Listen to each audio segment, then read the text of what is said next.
Hey y'all, Jamie with Country Diggers here. We're going to do a little history on the Kilgore cap pistol. This one is a 1950s Kilgore miniature die-cast Roy Rogers cap pistol. I dug this one in Florida in Tampa Bay in a railroad dump. So I hope y'all enjoy and stay tuned. All right, Kilgore cap pistols. Kilgore Manufacturing was the largest producer of toy cap pistols and the caps they used. By the 1950s, the local company was producing millions of play guns in 12 models. Joseph Kilgore set up operations in 1919 in Westerville, Ohio, to produce cap pistols, and by the 1930s, the company was making 25,000 pistols and 100,000 rolls of caps daily. The growth of the company was amazing. At first, the Kilgore toy pistols were made of cast iron, but then Kilgore pioneered using Bakelite and early plastic for its toys. Later, the company made plastic squirt guns in different styles, a cowboy one, a futuristic space one, and even a pocket-sized one. Kilgore's toy guns were shipped overseas, with its largest foreign markets being in South American countries of Brazil and Argentina. Trainloads of popular toys would leave the community by railway car. I wonder if mine was one of those that left by railway car, since I found it in a dump down in Tampa, a railroad dump down there. But young people around the United States and in other countries were excited when they received a Kilgore cap pistol as a gift. Kilgore Manufacturing was incorporated in 1917 for the purpose of producing toy cap pistols. Joseph D. Kilgore moved his business from Homestead, Pennsylvania to Westerville, Ohio in 1919 and opened operations locally with 30 employees. The business grew, developing into a large complex on East Broadway and later also occupying land at 600 North Spring Road, presently the site of Oberbain's Equestrian Center, just north of Heritage Middle School and North High School. In 1921, the cap factory burned and was rebuilt. In order to increase production capacity by 50%, Kilgore expanded in 1923. At that time, it had 175 employees and even had offices in New York City. Working with the gunpowder to make the caps was a very dangerous business. And in December 1923, the newly expanded plant burned. Because the business was so profitable, a new building was quickly erected, opening 3 weeks after the fire. It was 25% larger than the building that had just burned.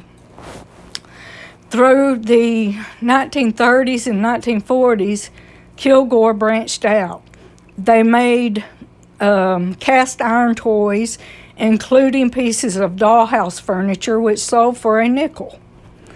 Among their popular products were cast iron penny banks in different shapes with movable parts. Put in a penny and the owl would blink its eye or the turtle would move its head. In 1935, the company began to make plastic housewares called Shell Glow.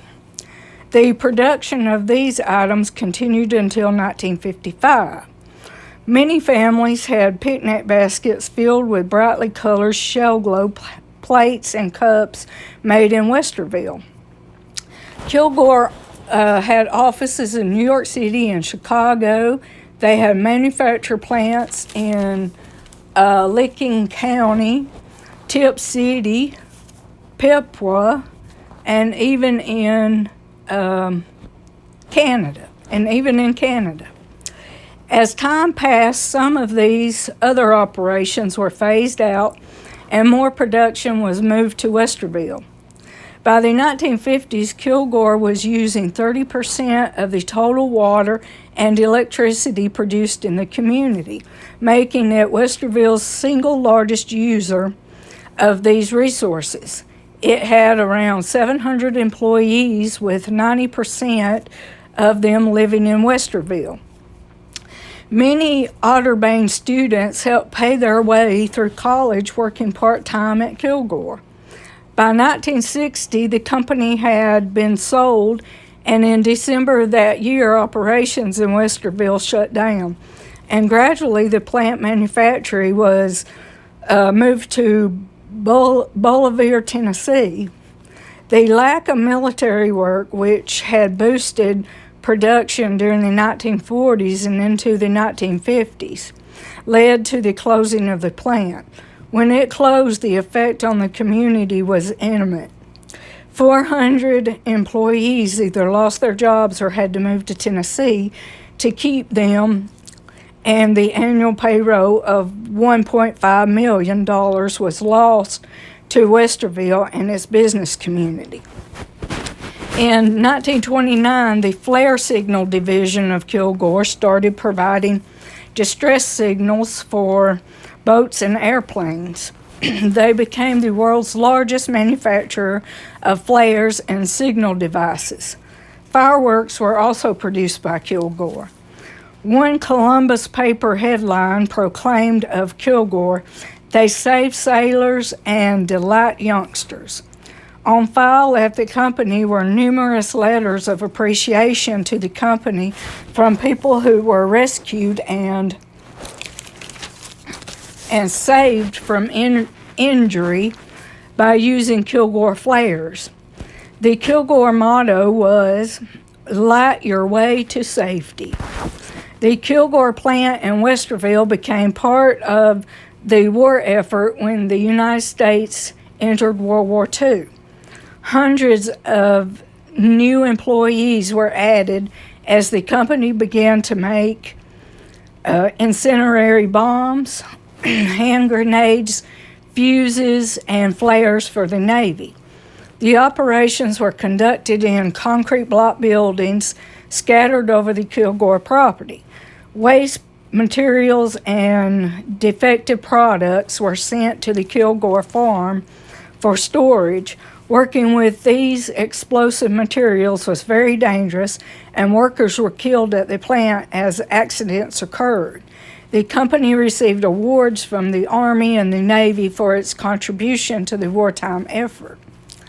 Today, the site of Otterbein's new equestrian center, the Kilgore Farm on Spring Road, provided the Kilgore Company a location to conduct research and also to store waste material from its manufacturing operations. Given to Otterbein College in the early 1960s after Kilgore moved to Tennessee, the site has been the subject of some controversy. The site was heavily contaminated with the industrial waste and required that 120 tons of explosives be destroyed in one of the largest operations of that kind in the U.S. during the 1960s. For many years, the old farmhouse on the land was the home of the J.C.'s very popular Halloween haunted house, which attracted people from all over central Ohio. Now, with the land cleared of farm buildings and the house, the Otterbein Equine Program is making good use of the location. Well, hope y'all enjoyed that, and have a great week weekend and week. Bye.